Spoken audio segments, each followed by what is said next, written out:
Oh hey, it's your Lunar Witch, and we're talking about released alien footage today by our own government. And this is Moon Brews.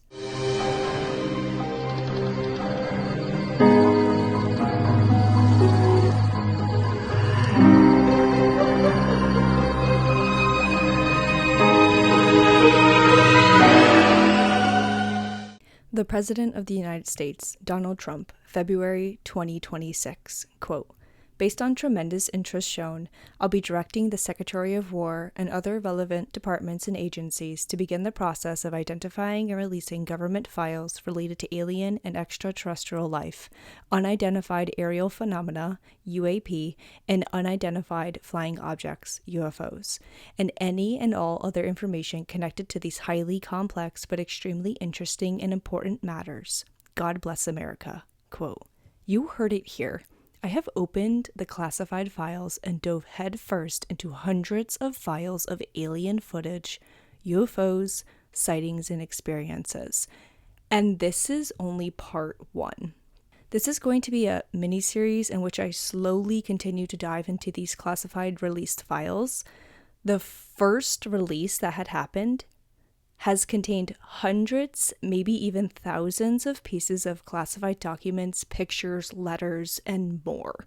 This is a series that's going to last some time, a series that is so deep, dark, and uncovers things the United States has been hiding from us for decades, forever, up until now.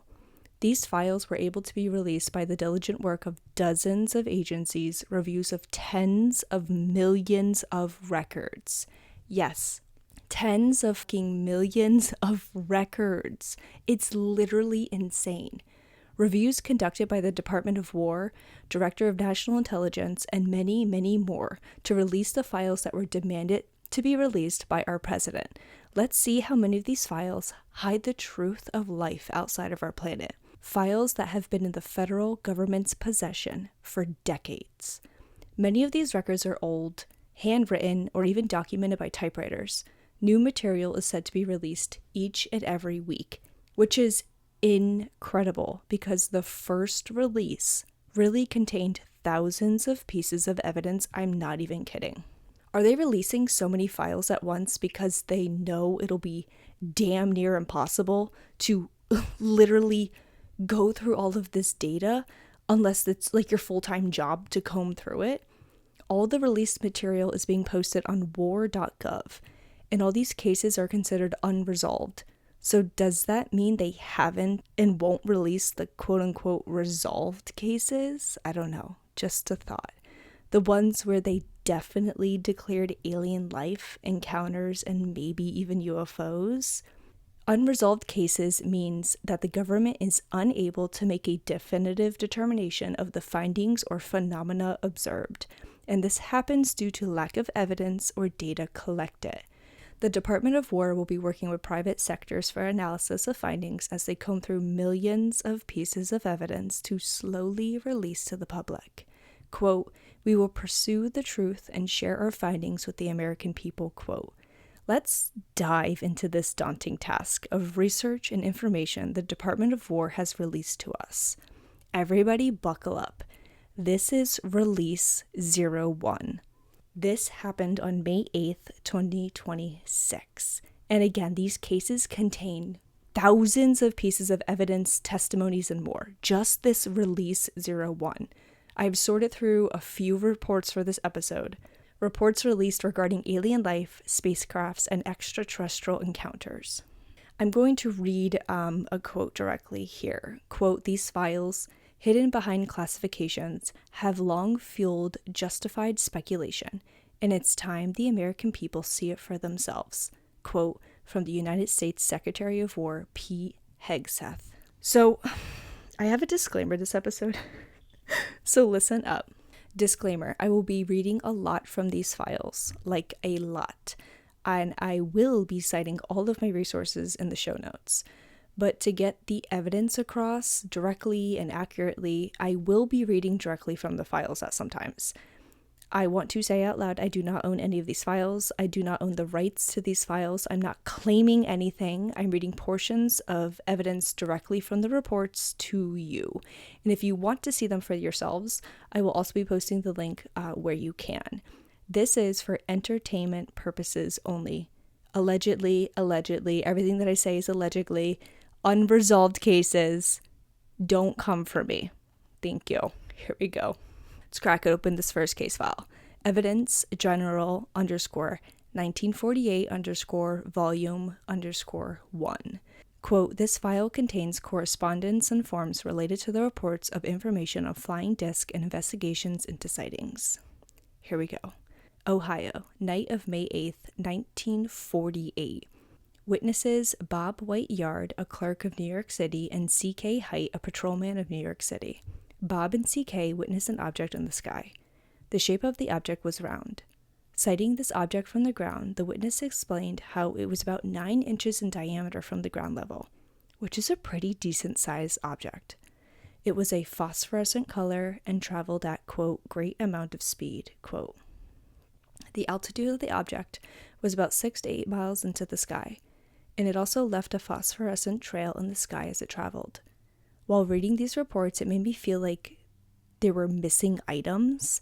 The story was hard to follow.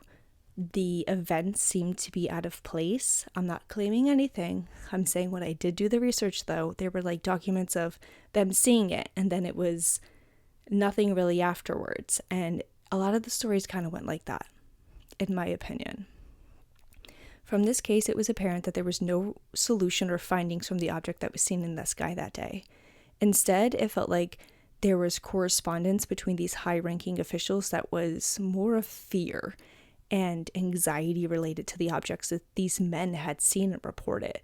And due to this, these high-ranking officials were creating rules and regulations written in these reports if an object like this was seen in the skies again, as if they had never seen a report like this before. Again, this report was from 1948. Maybe there weren't too many real documented reports of UFOs in the skies at that time. Maybe this case kind of kicked off documentation, collection of evidence, and fear in the government. On to our next case. March 5th, 1948. Mr. Les Bircher from Bakersville, California, saw 2 objects falling to the earth from an unknown source. This one is wild. The objects were seen to be on fire. The fire was bright red and black smoke was trailing from behind. This observation was also made by Mr. Dinio, an employee of the Pacific General Electric Company of Bakersville, California as well. He also confirmed that he saw 2 objects fall to the earth.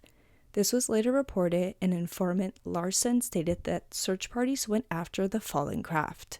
They researched and had a rescue team nearby. They made numerous attempts to locate the reported objects without success. Who found these crafts? Did someone find these crafts?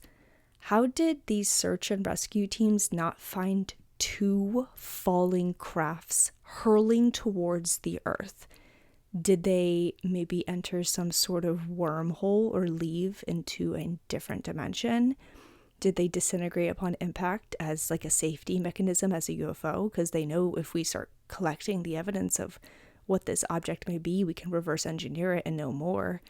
Or does someone have these crafts and they remain hidden, unknown, and a mystery to the public? Like I said before, I'm not claiming that all the evidence isn't there, but when reading back some of these reports, they didn't necessarily follow A through Z. It felt like things were missing. So I believe, in my opinion, that there might be something going on here. Let's move on to Evidence General 1946 volume _2. And this file contains correspondence relating to flying disc and saucer sightings, and that those are a matter of concern for the Air Marshal Command. So this letter was specifically written to the Chief of Staff of the Air Force, December 19th, 1947. There were letters of reports from the headquarters concerning flying disc from H.M. McCoy, Colonel, USAF. This evidence is from Mary L. Herron. She allegedly took photographs of flying disc in the sky between November 5th and November 12th, 1946, near Jefferson, Oregon. Mary, terrified of this experience, states that she's never seen something like this before and described the object in the sky as a, quote, flying disc. They appeared in the sky and she was able to capture these discs with her camera. This photo evidence was also reported. It was later declared by Donald Springer that these quote-unquote objects were actually from defective film. Yet, the material and photographs were deemed secret evidence on November 24th, 1947. So why the hell is this photograph considered secret evidence if it's just a defective film? What's wild is that we're not provided a copy within Release 01 of this evidence file. Again, why? Because is it one of those resolved cases? A picture of a fucking UFO that's not being released in the report saying that there was a capture of UFO, and then we have somebody saying it's just defective film. Let me be the judge of that. Let me see that photo. Are you kidding me? Why can't we see the defective photograph and make our own judgment on it? If we're releasing unclassified files that are quote-unquote unresolved, where's the photograph? Clearly, it may not be unresolved. You see what I'm getting here? It's very interesting if you ask me. There was also correspondence about another phenomena in the skies between NF twinning Lieutenant General USA to Commanding General Army Air Force, also in 1947. It was reported that, quote, the phenomenon reported is something real and not visionary or fictitious. Quote, the objects seen in the skies are shaped like discs and similar to the size of a man-made spacecraft. It was suggested that these objects may be meteors. It is weird to claim that a UFO might be a meteor because a meteor is like a ball of fire, like falling from the sky, and like a UFO is a UFO. So I don't really know how that's similar, but those two things are very different in my opinion. Regardless, the description of the object goes as follows. The surface is a metallic or light reflecting material. There is no trail like an airplane as it moves across the skies. They are circular or elliptical in shape. They have a flat bottom and dome top. Several reports of well-kept formation flights varied from 3 to 9, so they're traveling together in groups, which is also not uncommon to hear. Level flight speeds are estimated to be above 300 knots, which is about 345 miles per hour. The letter then stated, let me be clear, this is not me, it stated this, quote, the U.S. may be behind aircraft seen in the skies, but any developments in this country along the lines indicated would be extremely expensive and time-consuming, quote. Which is true because, like, dude, it was literally the 1940s.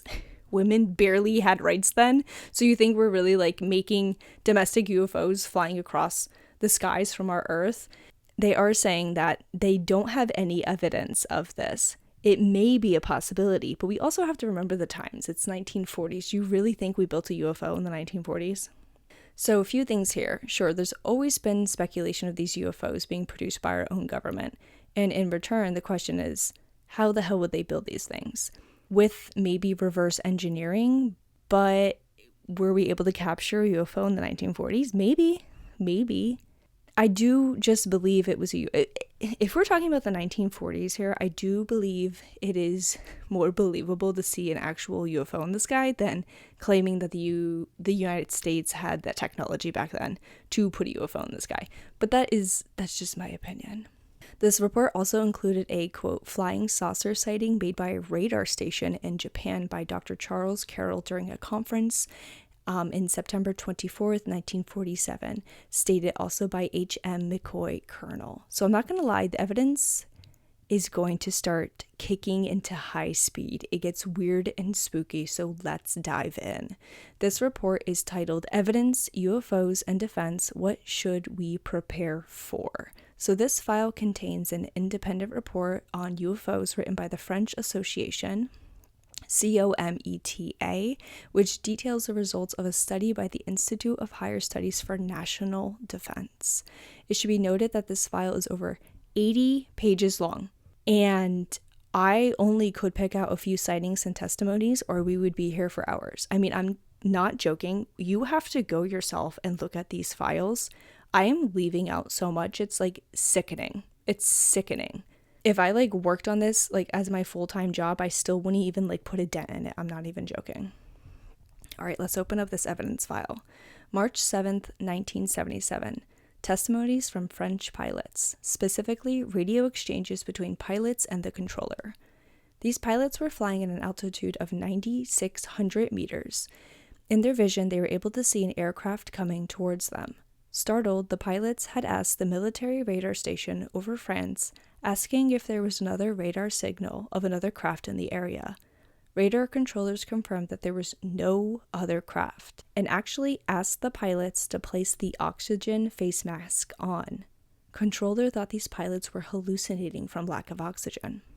These pilots actually pulled a few maneuvers because the aircraft that was not detected by radar was coming full force towards them. The object had moved away before collision. After this incident, one of the pilots claimed that he felt like he was being quote-unquote watched by the aircraft that had disappeared. The other pilot mentioned, quote, "You wait and see, it's going to come back," quote. And right after this statement, the mysterious aircraft appeared again, in which controller still did not have any sign of this glowing craft on radar. Hello? What drives me crazy about these, in like a good way, is that these are like fighter jet pilots that have so much to lose if they like make up shit like this. I don't really know what you're supposed to do as a pilot who is in a high ranking or is working for some sort of government and you see a UFO and you have to pull maneuvers to save your own damn life, but none of it is detected on radar and the only thing we have is your word of mouth. I do not understand that. Luckily, there were two pilots in this plane, so you have each other to rely on. But like, what the hell are you supposed to do as a radar controller guy and not see these things? I mean, you have to want to believe them, but it's also like, I'm not sure what's going on there.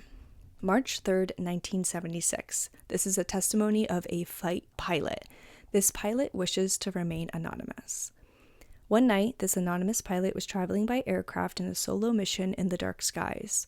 It was confirmed to be dark, cloudless, and lights from the towns below were easily identifiable.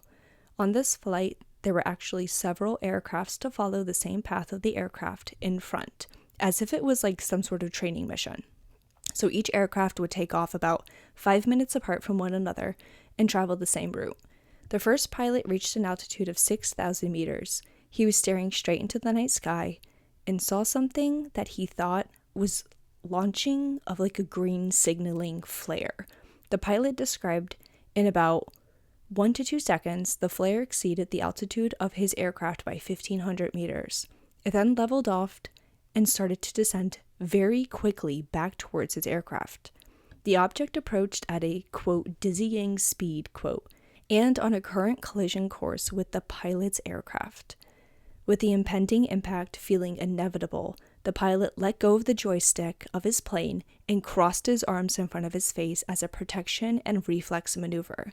What had happened next was incredible. Instead of an impact, the entire aircraft was enveloped in a very bright phosphorescent green light.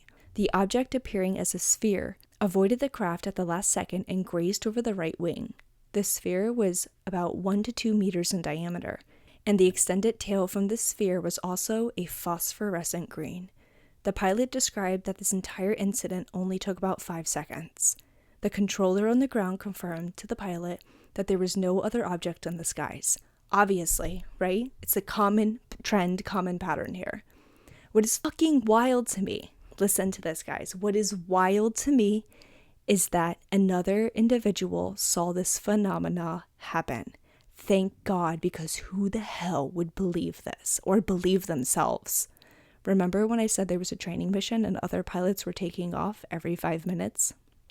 Well, the pilot that was behind him confirmed later that he saw the entire phenomena interaction occur from a distance. Unbelievable. January 28th, 1994. 2 pilots by the name of John Charles Dubac and Valerie Chafour were making a nice London connection flight. They were cruising at an altitude of 11,900 meters, a lot higher than the other pilots had been flying in the previous cases I had discussed. The flying conditions were excellent. Out of nowhere, a weather balloon appeared. Both pilots confirmed seeing the same object in the sky. After visually inspecting the object, they both came to realize that this wasn't a weather balloon, and that they had in fact never seen an object look like this before. The object had shapeshifted from the shape of a brown bell to a chestnut brown lens shape. The object was described as large, and then disappeared instantaneously. Quote, as if it suddenly had become invisible, quote. The pilots had reported the object to the Reims Air Navigation Control, which, you guessed it, had no report or documented evidence of any other aircraft in the skies next to theirs. CODA, which is another Defense Operations Center, actually did in fact find something on radar to confirm what the pilots had seen that day, and they did in fact confirm their statements as the object appeared at the same exact time that they said it would. This object did appear at one radar station, but not the next. What's the deal with that? Does it have to do with the radar systems available, a better technology maybe versus a worse one? Or can the UFO only, navigate around so many radars at once, and if there's inevitably too many radars out there, it can't possibly be non-detectable? The next pieces of evidence are intriguing. We're going to continue to go all around the world. Let's go to Lincoln Health, United Kingdom, August 13th through the 14th, 1956. This case is insane. So, with that being said, this is what I disclosed in the beginning. I'm going to read directly from this report. So this is an entire quote. At 22:55 hours, the radar detected an unidentified object moving west to east, passing over the base. No sonic boom was mentioned. The object changed direction several times, separated by abrupt stops for 3 to 6 minutes. The speed always went from a value of 0 to a value of some 350 kilometers per hour without any transition. Visual sightings were made from the ground and confirmed the high speeds and astounding accelerations. After 30 to 45 minutes, the RAF sent out a night fighter, a Venom 2-seater, in pursuit of the object. The Lincoln Health Air Traffic Air Control Center guided it to the direction of the object 10 kilometers east of the center. The pilot acquired the target visually and on radar, and then lost it. The center then directed the plane 16 kilometers to the east of Lincoln Health. The pilot again acquired the target and said, "My machine guns are locked on him." A short while after, he noticed again that he lost his target, but the target was followed by the radar operations at the center. They informed the pilot that the object had made a rapid movement to position itself behind him and was now following him at a short distance. The pilot confirmed this.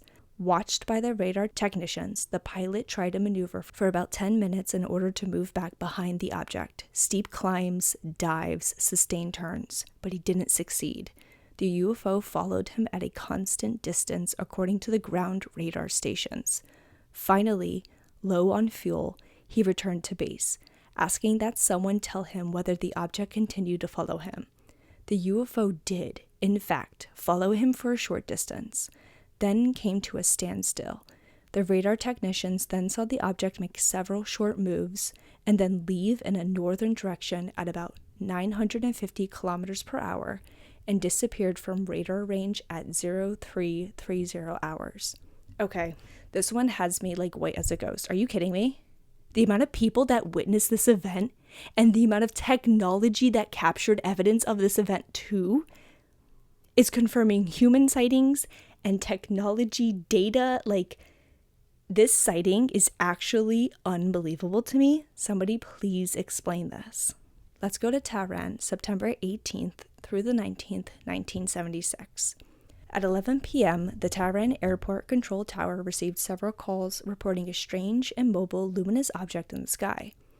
Hossein Perozi, the person in charge of the tower control that night, looked up in the sky with his binoculars and actually saw the object. He testified that he saw a rectangle with a small red light on it.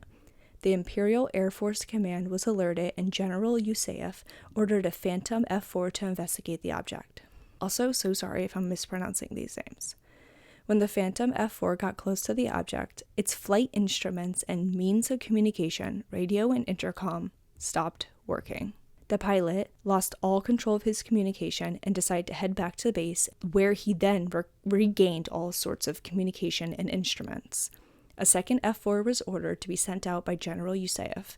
The F4 accelerated towards the object and came within 45 kilometers from it.